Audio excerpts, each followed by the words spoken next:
Hello everyone, my name is Sumedha and today we'll start with kinematic equation of motion and we'll derive this using velocity time graph method.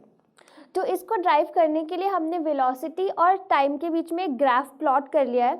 X axis पे time है and y axis पे velocity है. मेरा एक object है which is initially at a with initial velocity u at time 0.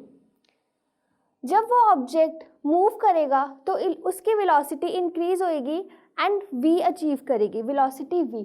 तो जैसे जैसे वो मूव कर रहा है उसकी वेलोसिटी v जा रही है. अब इतना मेरा इनिशियल वेलोसिटी u था एंड दिस इज़ v. तो मेरा जो ये वाला पार्ट है bc, this is v minus u. तो हम यहाँ से एक्सेलरेशन निकालते हैं.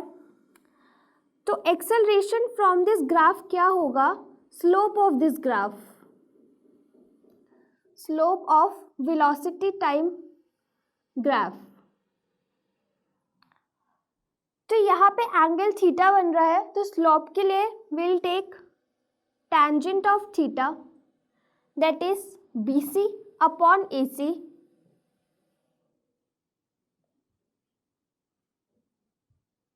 वैल्यू सब्सटीट्यूट कर देंगे. BC is V minus U and AC is T. और जो मेरी ये स्लोप है tangent theta, that is equals to acceleration. तो मेरा एक्सेलरेशन क्या हो जाएगा? v minus u upon t. इनको रीअरेंज करने पे मुझे मिलेगा v is equals to u plus a T.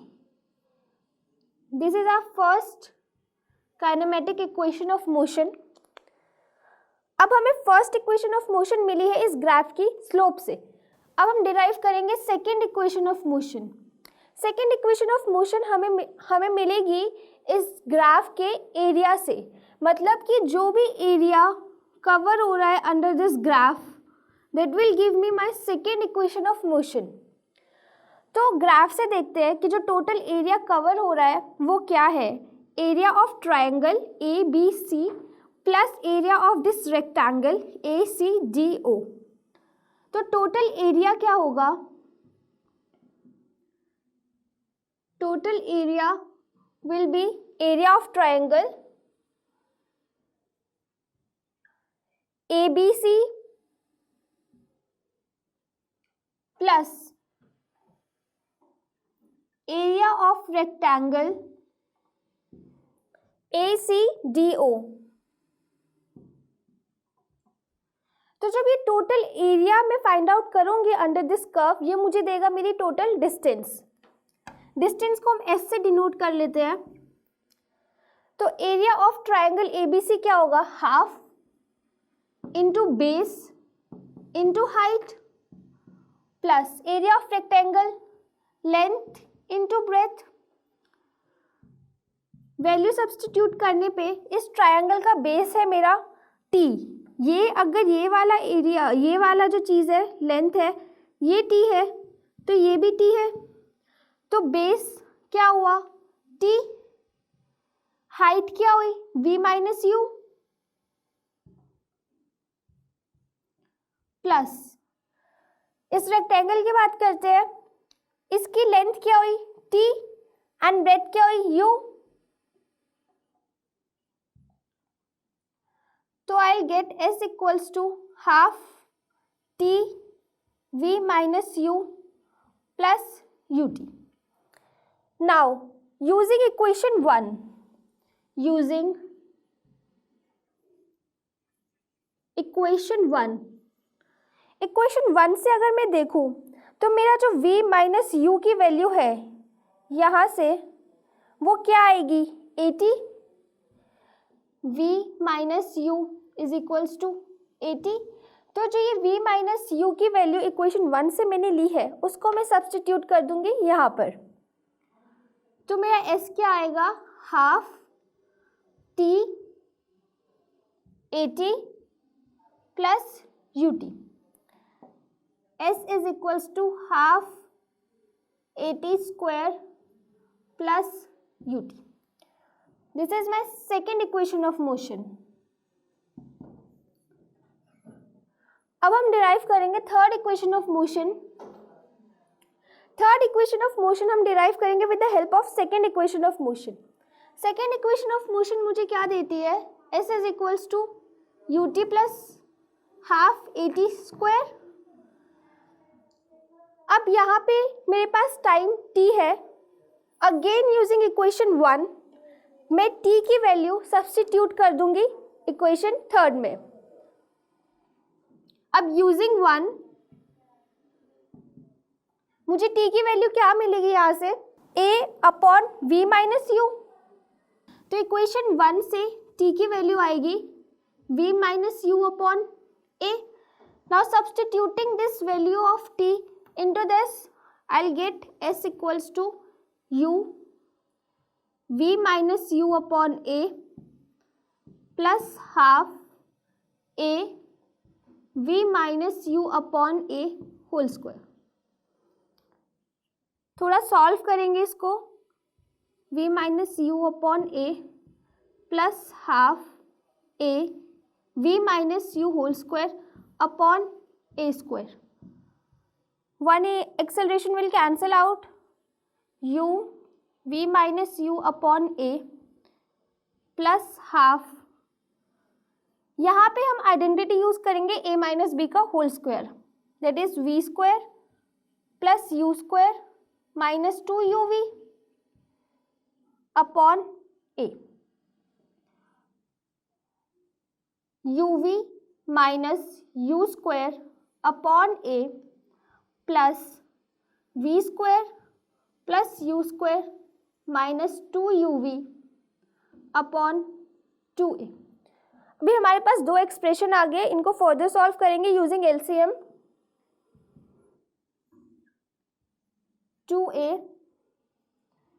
2uv minus 2u square plus v square plus u square minus 2uv। अब यहाँ से हम देखेंगे कि हमारी कौन सी टर्म्स कैंसिल आउट हो रही है। जो टर्म्स कैंसिल आउट हो रही है उनको हम कैंसिल आउट करेंगे। ये कैंसिल आउट हो रहा है। अब यहाँ पे minus 2u square and plus u square, तो I get minus u square plus v square upon 2a।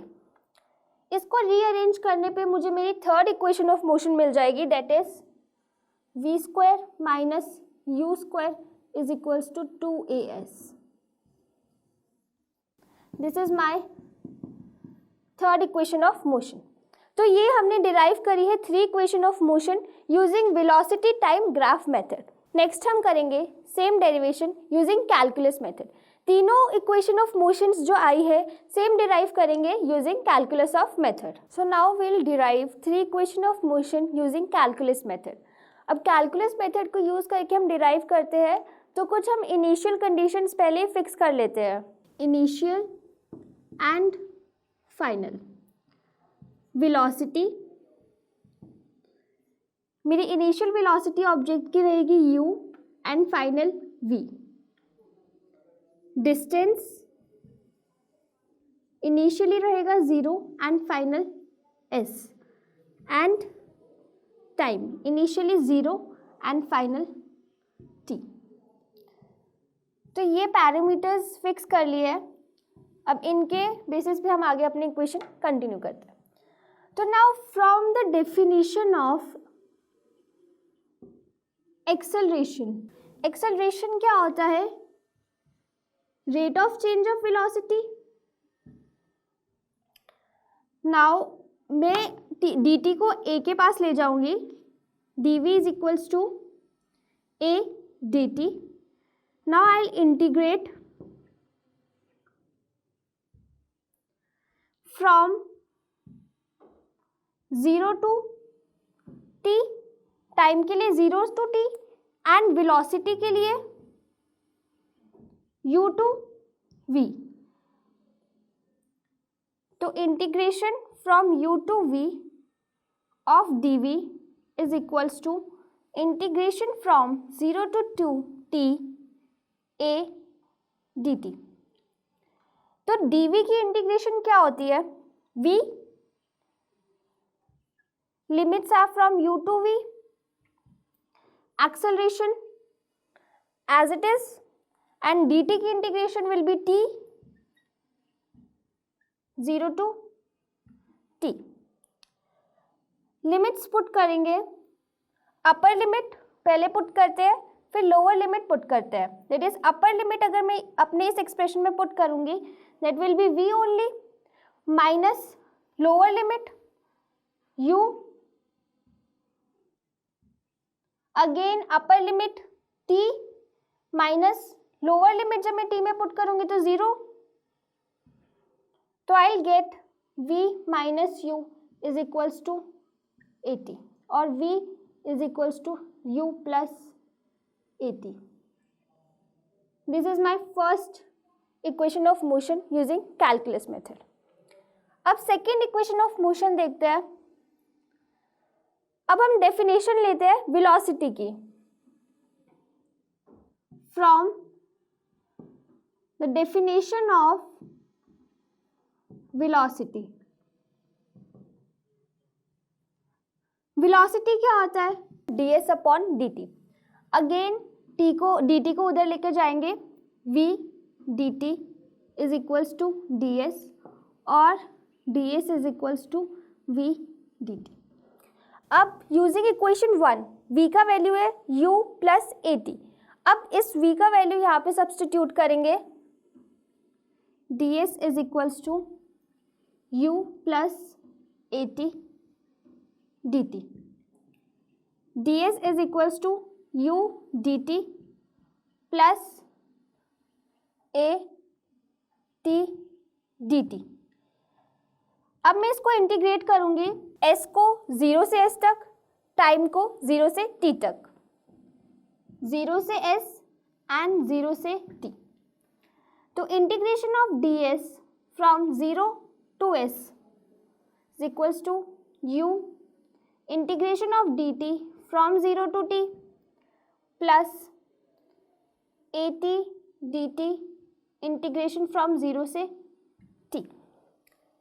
ds का इंटीग्रेशन होगा s limits 0 to s, u as it is, dt का integration t from 0 to t plus a as it is, t का integration होगा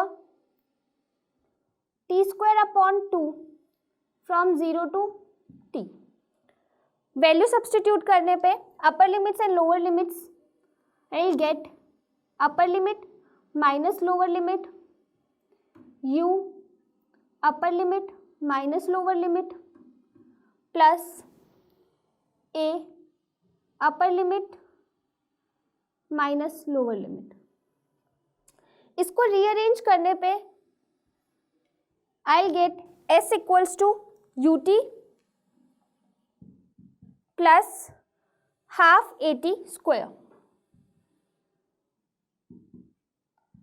This is my second equation of motion. तो हमने दो equation of motion derive कर ली है.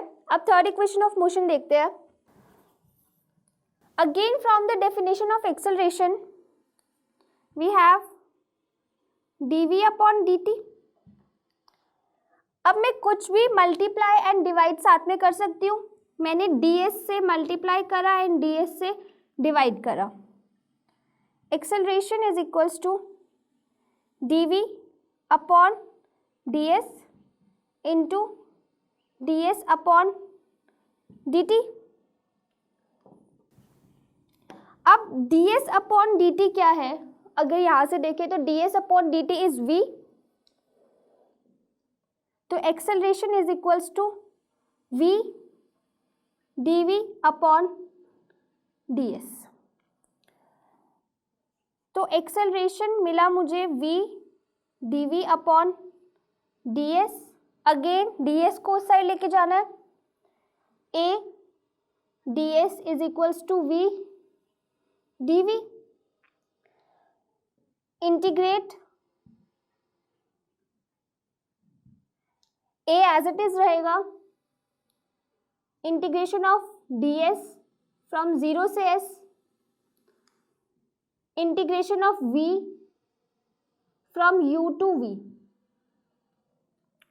अब ds की इंटीग्रेशन s होगा, फ्रॉम 0 से s, और v की इंटीग्रेशन क्या होगी, v स्क्वायर upon 2, this is from u to v। अब जब मैं अपनी अपर लिमिट और लोअर लिमिट सब्स्टिट्यूट करूंगी तो I get a s which is equals to v square upon 2 upper limit minus lower limit u square upon 2। अब मैं जब इसको रीअरेंज करूंगी तो I will gate my third equation of motion which is v square minus u square is equals to 2as. This is my third equation of motion. तो first equation of motion v is equals to u plus at, second s equals to ut plus half at square, and third v square minus u square equals to 2as. तो ये तीनों equation हमने derive कर ली है using calculus of method.